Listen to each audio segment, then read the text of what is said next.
I came up with the initiative to start off. There's a responsibility upon us that our society has invested in us, and it's time for us to give back. Tell us about a difficult situation you overcome in your previous role. What did you do and what was the result? What do you think is the current status of Islamic society?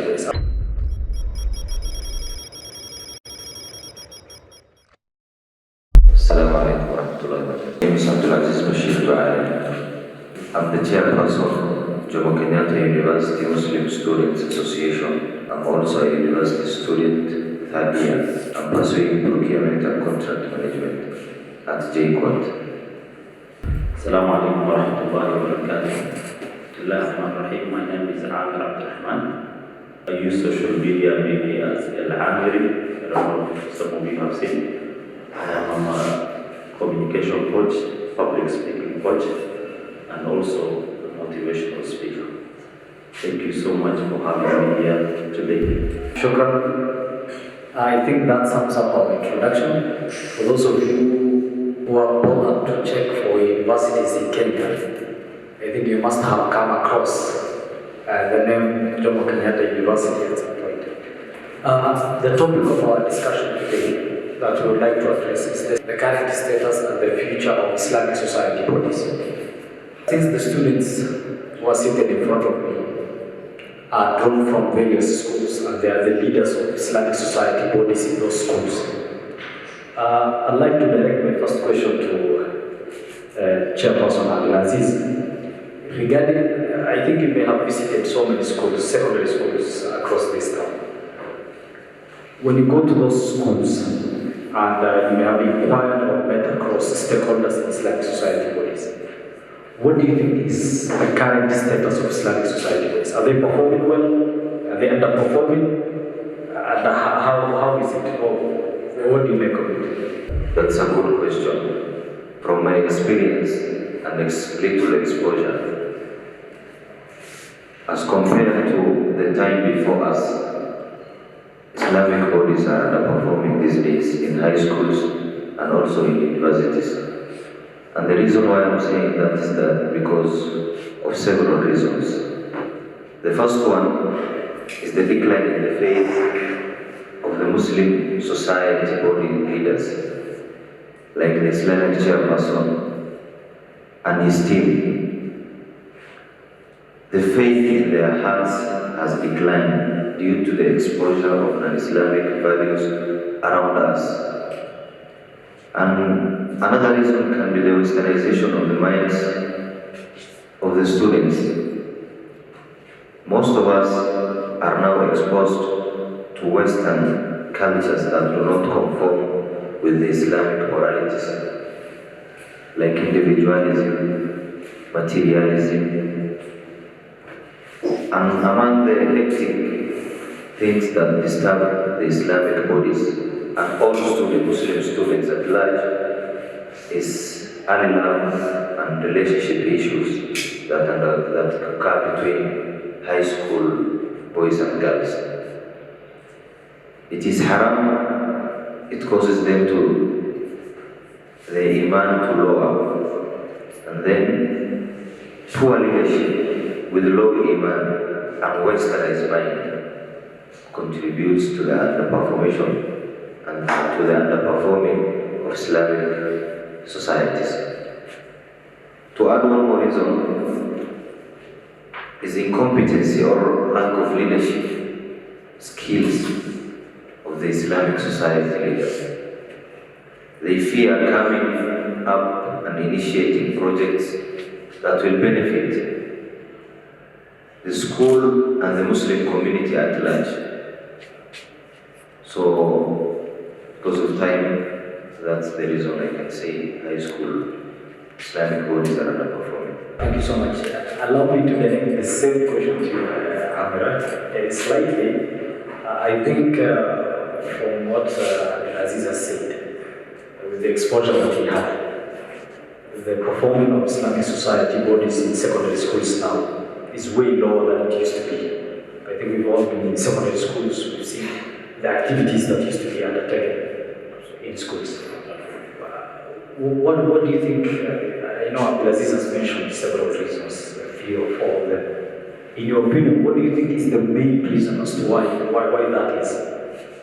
Is it the fault of students, student leaders? Is it the management of schools?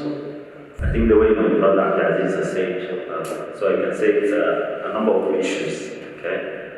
And from definitely the side of management also, it has a big influence on how the school associations manage themselves, how they lead the school.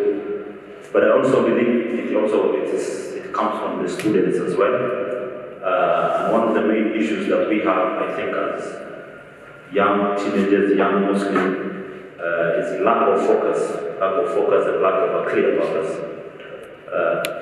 Most of the students, they join the school, they used to see we have associations, we have Islamic associations, and then they come to Form 1, and they reach Form 4, they take over, and then it's just like something that everybody does, okay? So every time a new group comes, they just continue with the same programs and the same things, okay? So there's no that initiative to say that let's bring creativity, let's bring new leadership, let's bring new programs. Because look, the world is changing right now. You see what technology is doing. The education system is also, by the way, changing. There's a lot of things that are happening, okay? So I think that lack of focus and awareness from the teenagers or from the school leaderships, the students' leadership, is also part of the problem. So I will argue you need to be creative. If the previous groups have done something, you don't have to follow the same path. You are the new leaders now. You have to shape a new path, new difference. You have to bring new programs. You have to change actually the whole setting and everything, how things used to be done. So that will bring new energy. But if the same, if you continue the same programs, there's no hamasa at all, okay? There's no creativity. So I'll urge all of you, I think that's one of the main problems. New initiatives, new energy, new leadership, new programs. I think that one will bring, will make a lot of activities in the group. So I think that's one thing I'll attribute to. Staying on the point of leadership, allow me to ask a quick question, like a poll to the students present here. By show of hands, how many of you come from schools where the Islamic Society leadership, for example, the chairperson, the secretary, and so on and so forth, are selected by the management and not elected by the students? Kind of a show of hands, yes. Okay. Now, what do you make of that? The issue of management selecting the leadership for students. You talked about new initiatives. If the students themselves are not able to elect the Islamic Society bodies, even leaders, how are students, the issue of management selecting the leadership for students? You talked about new initiatives. If the students themselves are not able to elect the Islamic Society bodies, even leaders, how are students expected to come up with ideas or new projects or initiatives in schools? Does that make the management the big culprit? Yeah, I think that's also a big challenge. Especially, we all know, we have been through high schools and different schools.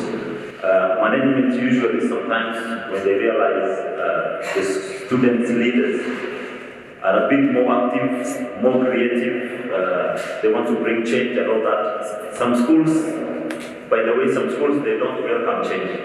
That's the way. We have been through high school, we understand. Some schools, they don't want that energy from the students to bring a lot of recommendations, a lot of changes, a lot of activities. They don't want that. I think that's also one of the reasons that undermines the Islamic societies. And that's one of the reasons that makes the students not grow in terms of their leadership and also in terms of their problem-solving skills, okay? So I think it does undermine, and I do believe if the management gives a room for the students to do their own, maybe elections or their own opinions and ideas when they are given the chance, they are regarded, when their opinions are regarded, I think that will give them the chance to be more active and take that leadership. So I think it does undermine. and maybe they should collaborate. That's something maybe should be changed in some schools. That's my advice or recommendation. Actually, I hope. I was hoping that members of management and teachers would be present for this specific question so that they would hear. Staying on this issue of leadership, because I have been in management in schools, and I find that sometimes the management uses the excuse of students or student leaders propagating or coming up with ideas that are not aligned with the school's vision. So you find that if the management gives a lot of powers and authority to the student leaders, at times they may conflict themselves. But for example, a student leader comes up with a project, and the project gets rejected by the management, and then there is now a conflict between them. And the student leaders now have the ear of the students. In your opinion, can you give us, or what should be the role of Islamic society in schools? Just pick three off the top of the head. For example, tell us what should be the role of Islamic society leaders so that they do not conflict with the management of schools. According to how I understood the question, it is how we can differentiate the power of the management from the power of the student Islamic body. It's quite different, and there's a very thin line that separates the two. It is very, very thin.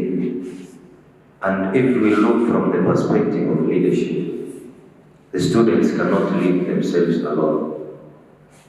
And the school cannot lead, the management cannot lead itself alone. So, for the two to intermarry, the school has to allow some space and the student have to allow some space, so that the other party, that's the management of the student, can have some power. I don't know if it's being understood. And the main role of student Islamic body in the school is not to manage the school. The school has management. It is to manage the students wherever possible. And if the matter goes out of hand, you take it to the management. In high school, I used to be deputy Islamic chairman. I was also in charge of the library and the laboratories. And we used to solve a lot of conflicts or issues without even taking it to the management. And it all depends on how responsible the leadership of the student is. Sometimes we used to solve serious cases without even the teachers realizing. And for someone to be in that state or position, they must be very responsible. They must have a lot of leadership skills, and they must be well grounded on the Islamic knowledge, and their faith should be in a good position. So, the main role, to cut it short, is to bring a community, an Islamic community in the school.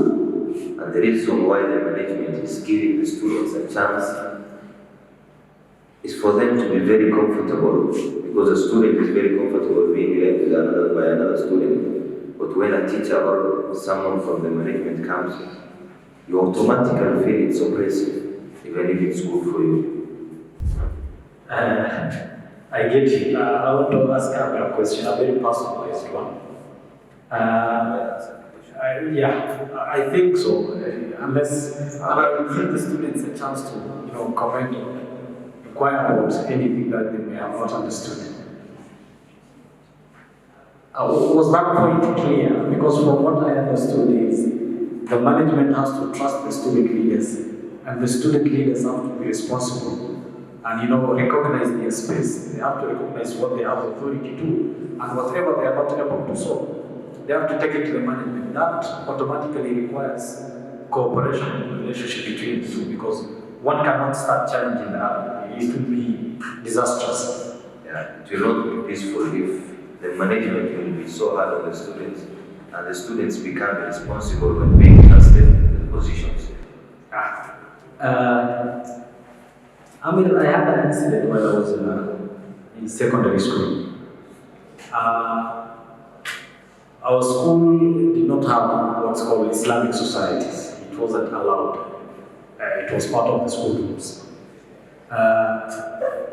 But then a number of students, including myself, thought that it would be wise for us to, organize some events. We knew that we could not do it inside our school. So I think during the holidays, we took an opportunity. We gathered about 24 Islamic private schools. And we had a meeting where we decided we would be holding a massive rally at Uhuru Park. During that time, the biggest challenge that we faced was the issue of capital funding. That we had to fund that project that we came up with. And since we knew school management would not be able to partake, we decided to, have ideas outside the box. And we decided to collect money from students and their relatives, their families, sort of a fundraising around them. It so happened that during that procedure, the management of the school where I was studying got wind of the idea. And the minute they had, there was an investigation into the matter, and the 5 of us who were in that specific schools, we were suspended. Actually, I was expelled from the school because of collecting money for an Islamic rally. So, for example, you could argue, at that time my argument was, since the management was not willing to fund the program, we as students, although we were not fully mature adults, but then we decided to take the initiative to try and collect some money to make the project successful. Do you think the issue of funding, I have seen this frustration in so many schools, that students come up with brilliant ideas, they have projects they want to partake, but the management is a bit coy on the issue of budgeting, or the student leadership is not given enough space to decide on what they want to do when it comes to funding. How do you think the student leaders who are seated in front of us here today can address that issue with your management? Obviously respectfully. Yeah, I think the problem you have mentioned is there. It's really interesting that you guys have been suspended from the school because of that. So I think it wasn't maybe an Islamic kind of the one we're used to schools, yeah? Maybe it was Actually, the entire directorship and management of that school, they were Muslims. They were Muslims? Yes, but the policy in the school was... That's crazy. Okay. Even for me, I've been it was a boarding Islamic school. I was actually the vice chair of the Islamic Society by then. And later on, I decided to become the school captain of the head of the school. So the problem of funding is there. And when it comes to the management, I am not that hopeful, by the way, from my side. So I'll focus on the students. Where there's a will, there's a way. Okay, management, there's always issues with management when it comes to students, okay? So the management, basically, they want the students, leaders, maybe to just do small few things and that's it. But when as a students, leaders, when you have big goals, when you have big initiatives, I think you will just have to rely on yourselves and maybe outside. Like for example, the way my brother said, like trying to look for donations from outside, from within the schools. And that's actually what we used to do. Okay, we used to have programs of visiting orphanages during the weekends. Okay? Every time we used to have such kind of programs. So where did we used to get that money from? When it comes from the management, I think it was like maybe 5% or even 2%, and in most cases it was 0. So most of the funding used to come from within us, from outside, from our parents, from our friends. And I think that's what I will, all of you, that's what I will encourage you. Try to come with ways that you can sustain the programs that you do. The initiatives should be outside the school. especially if you are maybe in a day school, it's even better because you can organize your fellow friends, your the other groups from outside. I think that one is the best way to handle when it comes to lack of funding. But I know it's the biggest challenge. I know you have a lot of ideas, you want to do a lot of programs, but the funding is usually the biggest challenge sometimes, okay? But remember, where there's a will, there's a way. So if you have any program, always choose the ones that you can do. There are some things that are beyond your control. Right now you're in school, you're under your parents, you're not. So maybe after high school, maybe during university, some things you can. The biggest goals that you have, you can do them later on in life. But for now, the things that you want to do, try to mobilize yourselves. Try to unite, try to do teamwork, get support from outside donations, and then just continue. Do the things that are within your control. Yeah, that's my advice. Thank you. Thank you so much. That's a very interesting point about uniting, because that's what we are trying to achieve at the end of this program, to try and at least bring these schools together, so that now collectively, even if one school cannot come up with a solution to the problems you all face, I think the unity amongst us can bring up solutions. Abdelaziz, I think I've been talking too much. Allow me to ask him one last question, and then I'll give him the chance to contribute to the program.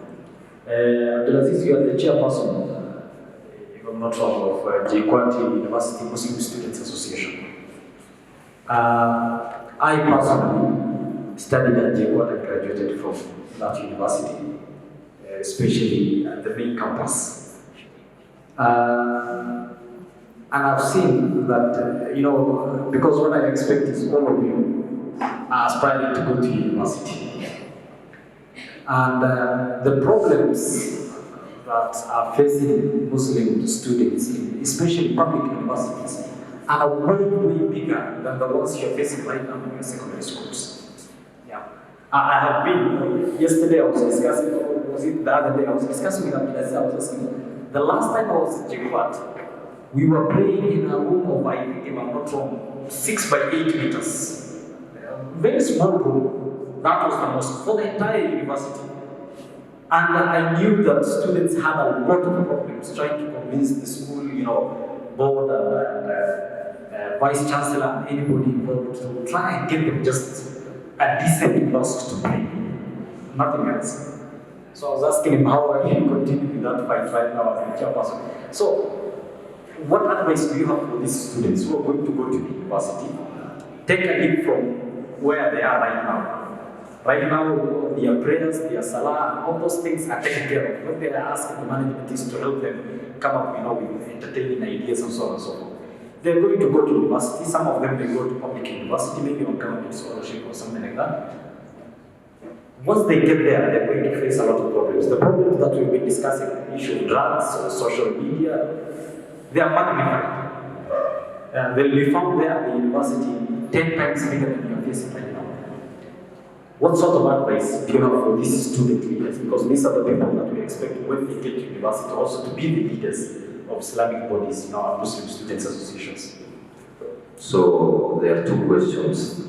How am I still continuing with the fight at the university? To be honest, one of the most serious challenges that Muslim bodies, Islamic bodies in non-Muslim countries are experiencing is lack of support from the administration. Right now, and I'm not talking about the university, it is something that is there. For the past 3 years, since 2021, we are struggling to get some space to pray. The room that Muhajir is saying they used to pray, at that time I was not in university. It is very small. It is very, very small. And you can't imagine the number of Muslim students in the university right now. We looked for sponsors to build us a mosque. Right now, as we speak, there are some business persons, may Allah reward them, they have promised us that they will build for us a serious mosque. But once we get a land within the university, and the land space of Jomo Kenyatta University is unimaginable. You can't even think of something that is remaining they will use for that space. The land is so big, but you'll never get any meter even to build a mosque. And the reason is, you are being told there is no church around within the university. And if you go to Juja, the main campus, Jacob, there are churches all over. But for the Muslim students, they have nowhere to gather and pray. Well, up till now, I'm still struggling with it. I tried to look for some ways to get land, but I was told by a senior Muslim lecturer who is in the university for that 4 years, he's called Dr. Salim, who is the patron. He was told he is in the university for that 4 years. For that 4 years, he didn't get an inch to build a mosque. It is something that is there, and I can even tell them, even if the Vice Chancellor invites me. So, lack of support.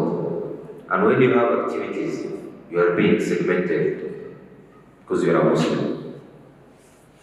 So, you have to struggle with it, and it's all over the world because Islam has a lot of enemies. That is all I can say. Because right now they have no reason to deny us space to build a mosque because the land is unimaginable. Wallahi, I can tell you, if you from the gate to my class, from the main gate to my class is almost 25 minutes walking. And you can't imagine, you see a horizon. Horizon is where the land, when there is no building around, you see the sky is meeting with the earth. Horizon, you see horizon, but you never get any. So, but we'll still struggle with it. Another problem is financial problems. Whenever we have events, we have to write a lot of letters to sponsors, to give us money. We carry out our activities. But if the management is ready to sponsor everything, why don't you come with initiatives that will build Islamic connection within the school? And my advice to you, the first one is you be conscious of Allah subhanahu wa ta'ala, taqwallah.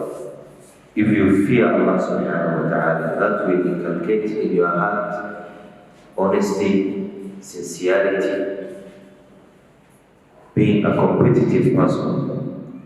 And when you are sincere about something, even if it's the hardest thing in the world, if you are sincere about it and you have clear intentions that it's not for your personal gain and you are doing it for the sake of Allah subhanahu wa ta'ala, Allah will give you makhraj, a way out. Because right now, we held some activities at the university. And to be honest, I didn't know where I would be getting any support from. Mostly financial support. And when the time came, wallahi alhamdulillah, I thank Allah for that. Like the Ramadan program. People were feasting. I can't even say they were eating. In fact, we feasted. We got sponsors from Turkey and Germany. We have started an Islamic conference that is annual. I didn't know where I would get money from, but it was fully sponsored. I didn't use any shilling from my pocket. So, fear Allah subhanahu wa ta'ala so that your hearts can become very sincere. Number 2, start developing leadership skills while you are in school. Teach yourself how to be a good public speaker. Teach yourself how to lead people. Teach yourself how to come up with initiatives and projects that are good for the society, and then implement them.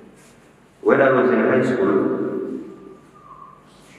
I studied in Arabuko, it's in Kilifi County. Every Maghrib, the school, alhamdulillah, we were all Muslims. Every Maghrib, the deputy principal would come out and choose one student to start learn about the religion. Assalamu alaikum wa rahmatullahi wa barakatuh. Thank you so much. And On that note of urging and encouraging these students to be good public speakers, to gain the confidence, we have about 8 minutes left, and I've run out of questions. Kindly, I'd like you to help me out there. Who is ready to ask a question or make a comment on the discussion that we made? Not necessarily a question. Today, how you have learned a lot from YouTube. And it's true that the side of the management faced many challenges. Like in our school, we have a society, and where we're coming up with ideas apart from clubs, different clubs, like maybe chemistry or biology or debate. So every time we go to the management, this issue, they act as if they're supporting. But then after some time, they forget, and they want to constantly keep on reminding them that and we need this and we need that. So at some point we just gave up on that project. So it is true, like as every time we try to go to them and they keep coming and saying, okay, we will do it, and then we keep, it's like they're not, it's not part of their initiative in the school. So that's all I want to add. I actually have 2 different questions. Okay. The first question is going to Mr. Abdulaziz. I would like to tell us about a difficult situation you overcome in your previous role. What did you do and what were the results? Okay, among the difficult situations that I came across was mobilizing the university to give us land or space to create a mosque. And that one I'm still working on it. But right now I have 2 in mind that I overcame, alhamdulillah, and they were successful. The first one was the Ramadan program. At the university, we have a small space right now that we call a mosque. We normally conduct our iftar at the mosque. They are Muslim converts who have no families to go back to, and they don't get iftar. We also have students incapable of getting iftar or even the daily meal. So because of many reasons, we conduct iftar program at the university. On the first day of Ramadan, when I was waking up for suhoor, I didn't know where I would be getting iftar for the day for close to 600 students. It was my responsibility. And before Ramadan, months before Ramadan, I was looking for donations from potential business persons, from non-organizations. But because of many reasons, we didn't get many support, but we only got promised that we'll be given something. So upon waking up on the first day of Ramadan, I didn't know where I would be getting even one rice to cook for 600 students. So I just woke up that day to go to Thamani flour. They produce the wheat flour that we use for cooking, baking. I went to them. Alhamdulillah, they bought us something that will sustain us for 3 to 4 days. And when I got that, alhamdulillah, I said 4 days is now sorted. We got several kilos of rice, cooking oil, flour, and some 20,000 Kenyan shillings cash. I didn't stop that, but at that point, I went ahead and went to Jamia Mosque. Jamia Mosque gave us 4 boxes of dates. I took it to the university store. And then I came back. It is the same day. I even remember that day. We normally have that urge to read a lot of Quran and to do a lot of ibadah. I didn't even get enough time to sit down and read Quran the whole day. I came from Jamia. I took the dates to the university. Alhamdulillah, the first day went like that. The second day, we prayed to Allah subhanahu wa ta'ala to give us something. I was called by a serious businessman. He's now sick by Allah. We gave him quick recovery. He gave us 150,000 Kenyan shillings.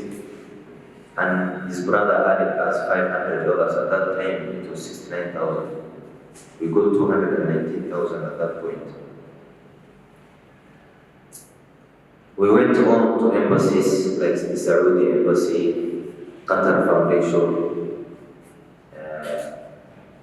and then there is an organization called Herat Foundation. It is being run by Turkish people who stay in Germany. They sponsored us for close to 20 days, and each day we were cooking 100 kg of biryani and chicken. And sometimes we used to bring fish. Up to an extent, some students even said we are tired of biryani. Cook. Another thing. Alhamdulillah, Ramadan went like that. The first day of Ramadan, I'm telling you, when I was waking, I didn't know where I was getting the iftar for the day. And throughout the Ramadan, we got also other sponsors like Education for Africa, Waudo Street of Muslim Youth. They gave us a lot, and Alhamdulillah, it sustained us. And even some food remained even after Ramadan. We used to cook for the Eid al-Fitr. Another challenge was the Islamic conference that we conducted on 3rd February 2024. I came up with the initiative to start conducting annual Islamic conferences at Jomo Kenyatta University, Alhamdulillah. And I started planning 2 months before.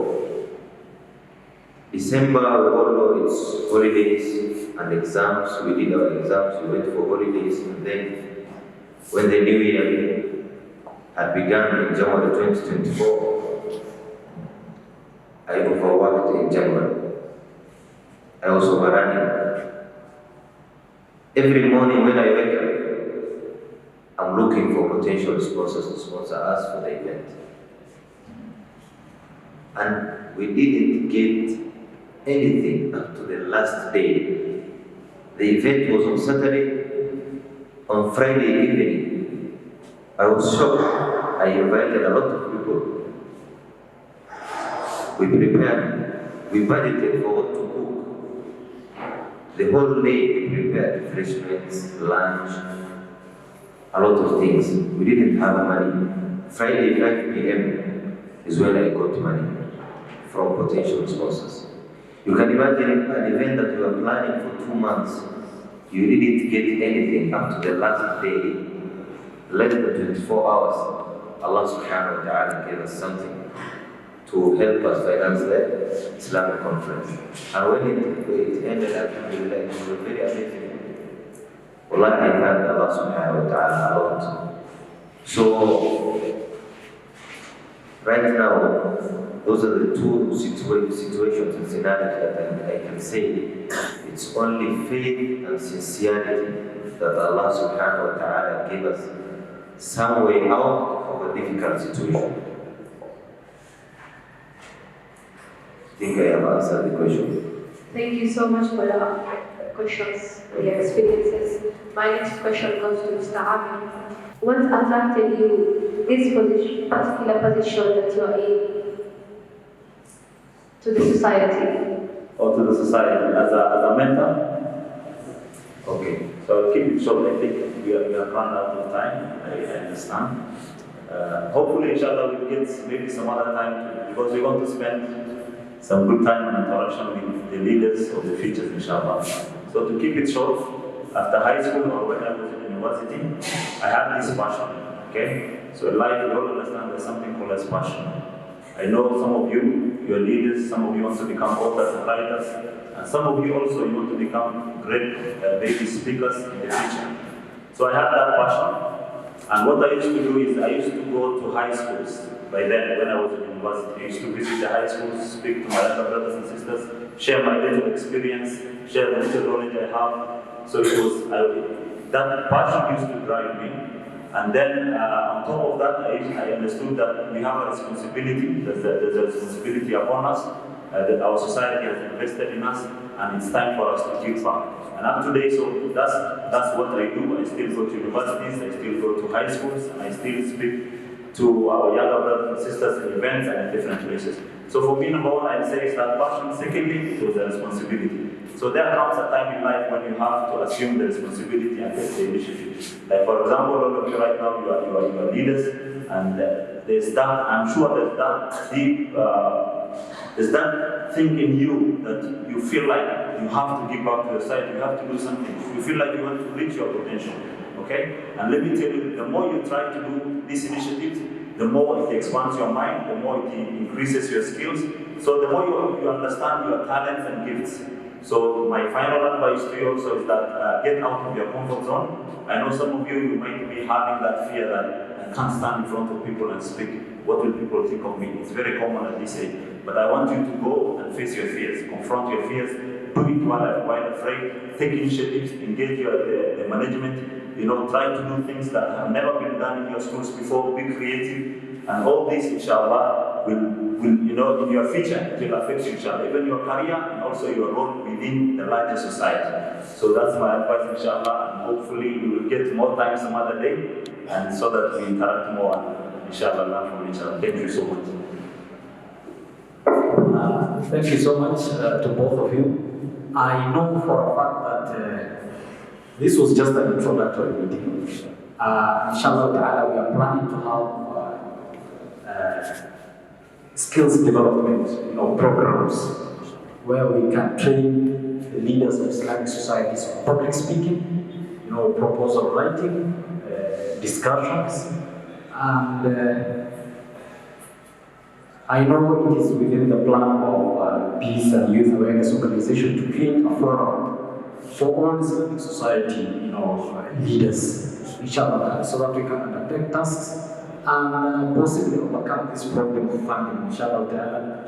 From now onwards, we will be striving so much to fund these programs where we can train these students on proposal writing, public speaking, idea creation, and so on and so forth. We've come to the end of the session.